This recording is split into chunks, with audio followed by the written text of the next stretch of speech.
तो आप सभी को नमस्ते प्रणाम। मैं आपका अपना ठाकुर प्रखर सिंह और रात के 10 बज चुके हैं और कहानी का जो सिलसिला है बदस्तूर जारी है।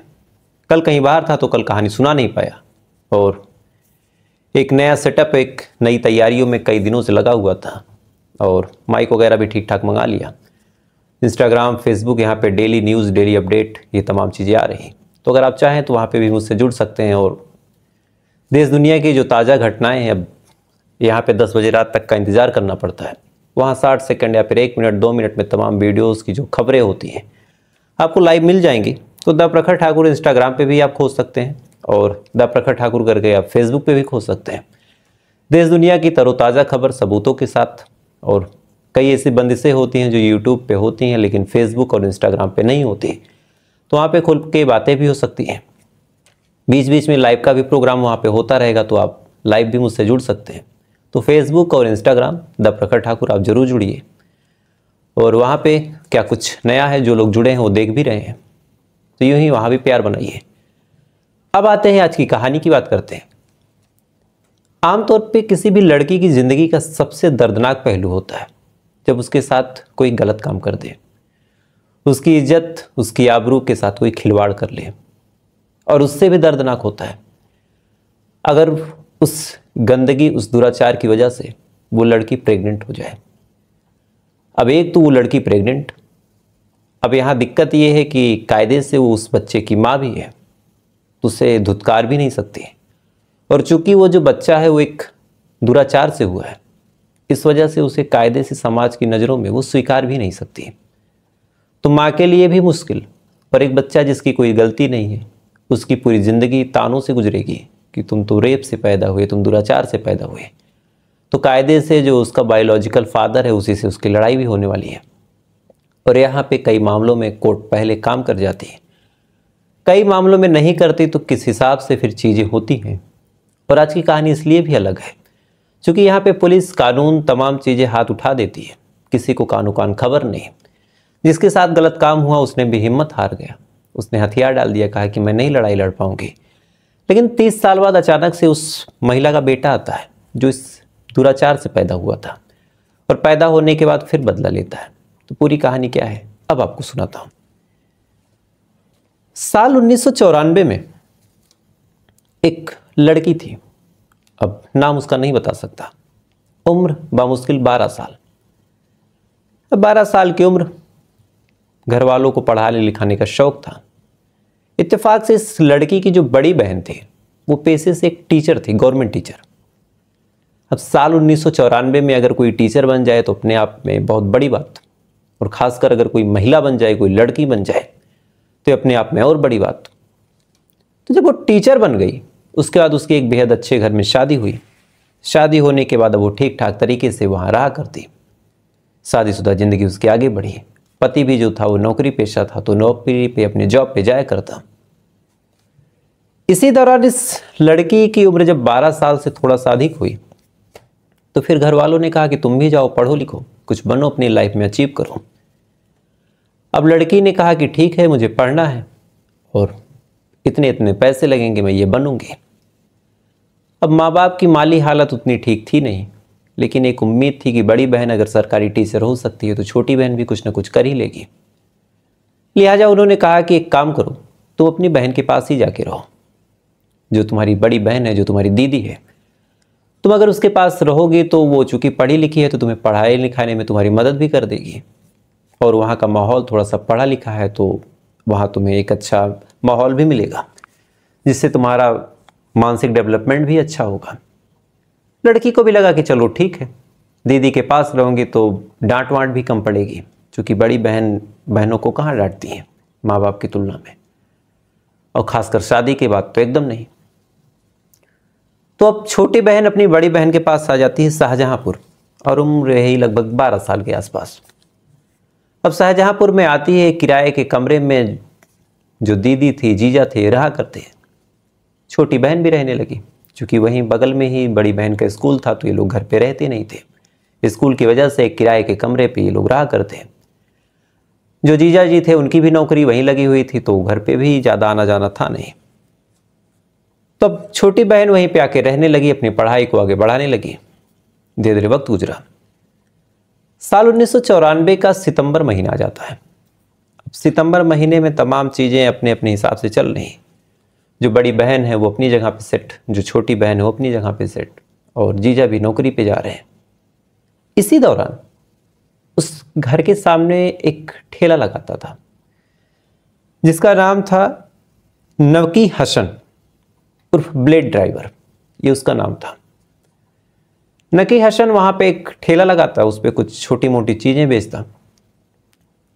अब ठेला लगाने के दौरान अक्सर जो बहन थी वहाँ पे जाके वो सामान लेती, छोटी वाली। इसी दौरान उसकी उम्र इस लड़की पे पड़ गई, 12 साल की। देखने में खूबसूरत लगी। मन की जो गंदगी थी, मन का जो मैल था, वो जगने लगा।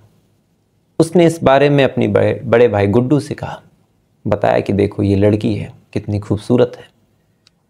दोनों ने उससे बात करने की कोशिश की। अब घर वालों ने संस्कार दिए थे कि किसी अनजान आदमी से बातचीत नहीं करनी, और ख़ासकर अगर वो उम्र में बड़ा हो। साल 1994-95 के आसपास लोग इतने फ्रैंक होते भी नहीं थे कि एक लड़की किसी लड़के से यूं ही बात कर लें। आज के टाइम में हलो हाय हो जाता है। उस टाइम ना सोशल मीडिया था, ना ही इतनी चीज़ें थी, और शायद कहीं ना कहीं वो दौर बढ़िया भी था। अब नकी हसन और गुड्डू ने इस लड़की से बातचीत करने की कोशिश की।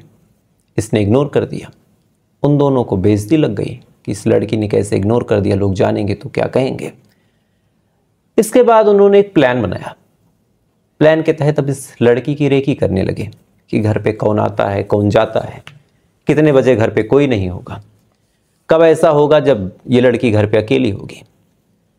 तमाम रेकी करने के बाद लगभग नवंबर का महीना आ जाता है।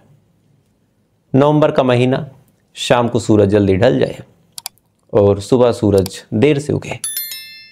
तो ऐसे ही सड़क सुनसान थी। जो दीदी थी, जो जीजा थे, यानी इस लड़की की जो बड़ी बहन थी, जो जीजा जी थे, अपने अपने काम पे जा चुके थे। और इस बारे में जब नकी हसन और गुड्डू को भनक लगी तो इस बात का फ़ायदा उठा के वो घर के अंदर आ जाते हैं। आने के बाद इस लड़की से बदतमीजी करते हैं, इसको मनाने की कोशिश करते हैं। जब नहीं मानती तो लगभग 12 साढ़े 12 साल की इसकी उम्र रही होगी। उसी दौरान अब लगभग जो दोनों की उम्र थी वो 20 साल 22 साल थी। तो नकी हसन और गुड्डू उस लड़की के ऊपर टूट पड़ते हैं और उसके साथ बारी बारी से गैंग रेप करते हैं। अब बारी बारी से उसके साथ गैंग रेप करते हैं। लड़की बेचारी दर्द से तड़पती कराहती। इन दोनों ने उसे डराया धमकाया, कहा कि अगर इस बारे में तुम किसी से कहोगी तो हमारा तो कुछ नहीं होगा, लेकिन जो तुम्हारे जीजा जी हैं और जो तुम्हारी दीदी हैं तुमको वापस भेज देंगी और तुम्हारी पढ़ाई भी छूट जाएगी। किसी को इस बारे में भनक लग गई तो कोई तुमसे शादी भी नहीं करेगा, और अगर तुमने बताया तो मैं तुम्हारे जीजा जी को और दीदी को मार भी डालूंगा। तो मेरा कुछ नहीं जाएगा और तुम्हारी पूरी ज़िंदगी बर्बाद हो जाएगी, लिहाजा तुम चुप रहना। अब 12 साल की लड़की जब ये बात सुनती है, सुनने के बाद बेचारी डर जाती है।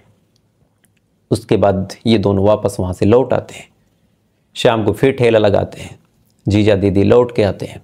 लड़की बड़ी गुमसुम सी पूछा कि क्या हुआ। उसने बस बात टाल दी, कहा कि तबीयत खराब है।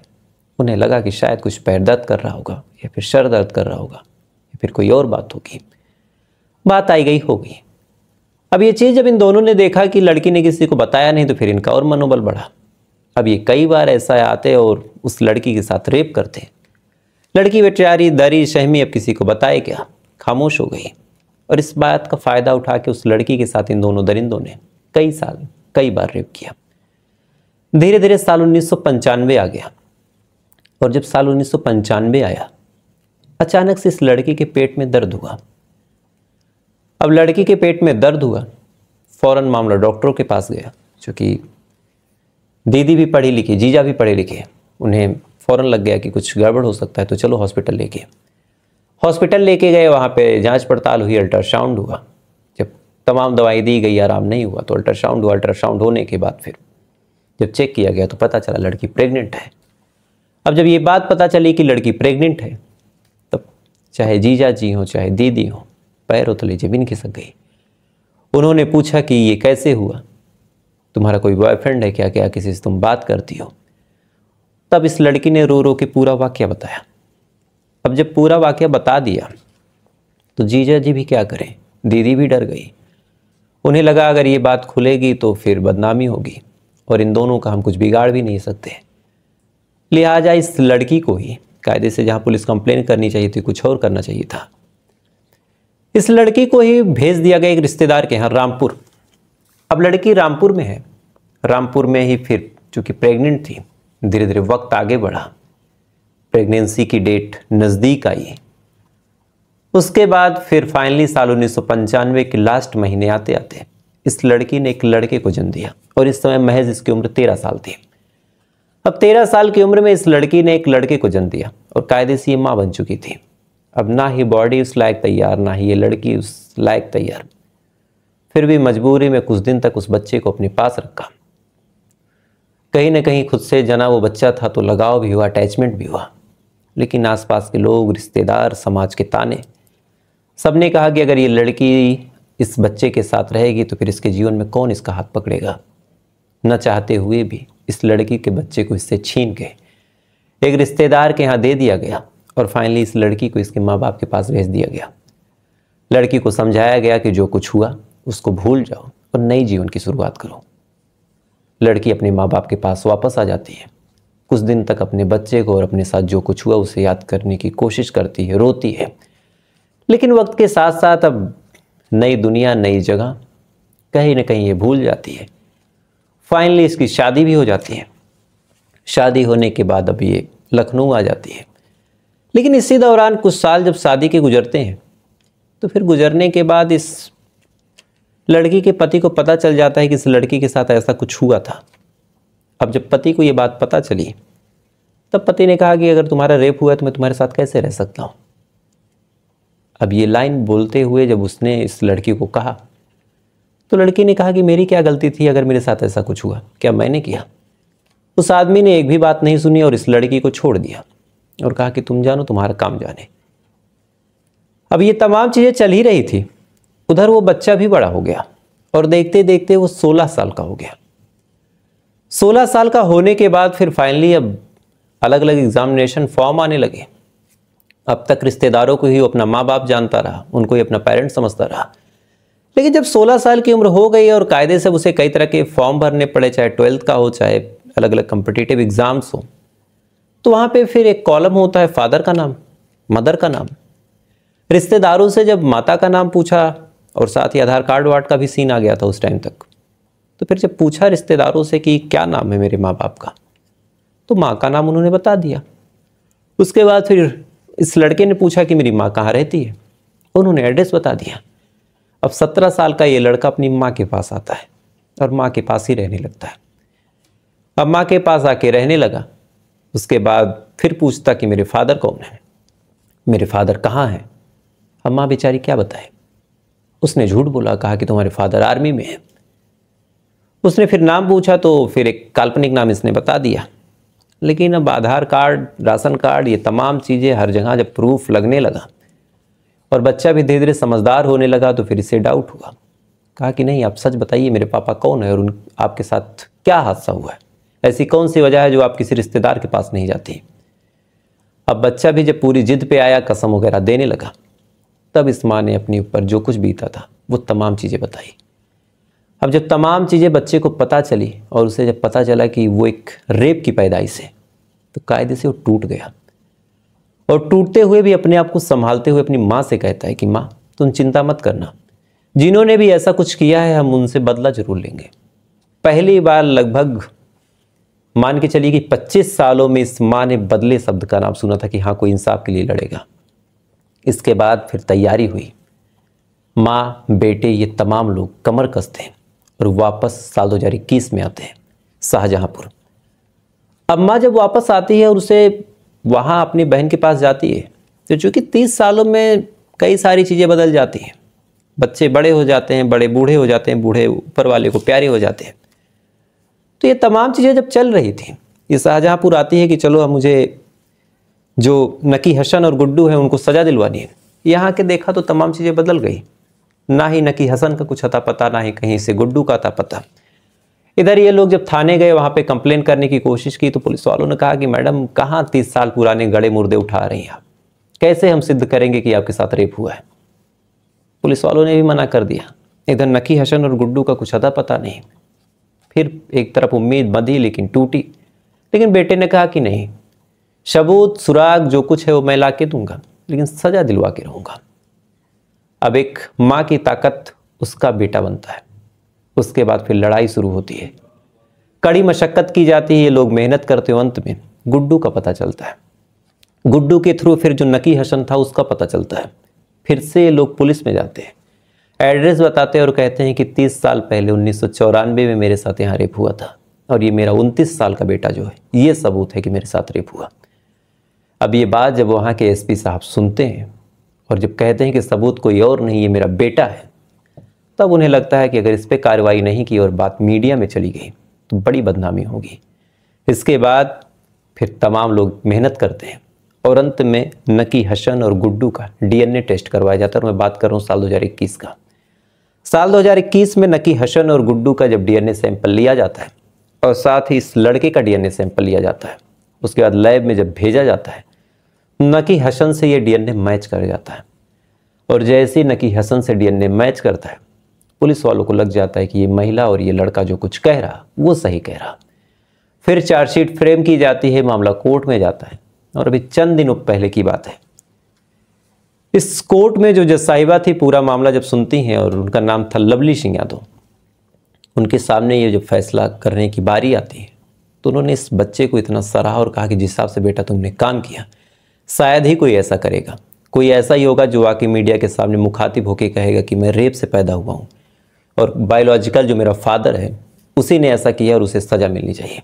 तो पुलिस वाले भी खुश थे और साथ ही फिर कोर्ट अपना फैसला सुनाती है। इन दोनों को 10-10 साल की जेल करती है और साथ ही 30,000 रुपये जुर्माना लगा देती है।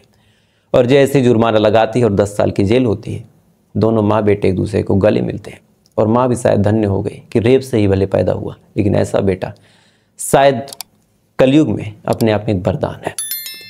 तो इस मामले में आपकी क्या राय है ज़रूर कमेंट कीजिएगा, चूँकि अपने आप में आत्मा को कचोटने वाली ये कहानी थी कि किस हिसाब से एक माँ और एक बच्चा 30 साल बाद ऐसे कांड की लड़ाई लड़ता है जिसका कोई सबूत, कोई सुराग या फिर कोई गवाह नहीं थे।